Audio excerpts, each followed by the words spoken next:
আমি আজকে মশার সাথে সাক্ষাৎ করছিলাম। আমি তাদেরকে জিজ্ঞাসা করলাম, তোমরা ময়লা পানিতে ডিম পাড়ো কেন? মশা বলল, কারণ ভালো পানিতে ডিম পারলে মানুষ সিদ্ধ করে খেয়ে নিতে পারে। আমি তাদেরকে জিজ্ঞাসা করলাম, মশার কোয়েলে তোমরা মরো না কেন? মশা বলল, আমরা যদি মরে যাই তাহলে কোয়েলের ফ্যাক্টরি বন্ধ হয়ে যাবে। আমি আবারও তাদেরকে প্রশ্ন করলাম, তোমরা মানুষের কানের কাছে এসে জ্ঞান জ্ঞান করো কেন? মশা বলল, কারণ মানুষের পায়ের কাছে কিংবা অন্য কোথায় জ্ঞান জ্ঞান করলে মানুষ শুনতে পায় না, তাই। আমি তাদেরকে জিজ্ঞাসা করলাম, আমি শুনেছি পুরুষ মশারা নাকি রক্ত খায় না, তাহলে ওরা কি খায়? মশা বলল, পুরুষ মশারা শুধু বউয়ের বোকা খায়। আমি বললাম, মশারা কামড়ালে মানুষের ডেঙ্গু হয় কেন? মশা বলল, মশারা কি শুধু মানুষের রক্ত নিয়েই যাবে, ওদের কিছু দিবে না।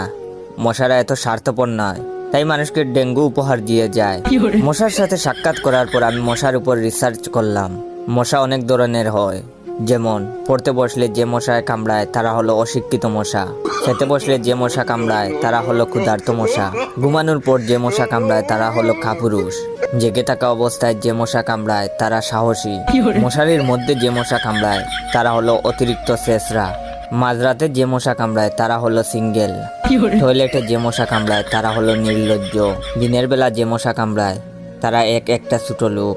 আমার এই ভিডিওটা দেখার সময় আপনাদের যেই মশাগুলো কামড়াইতেছে ওইগুলো হলো প্রতিবাদী মশা।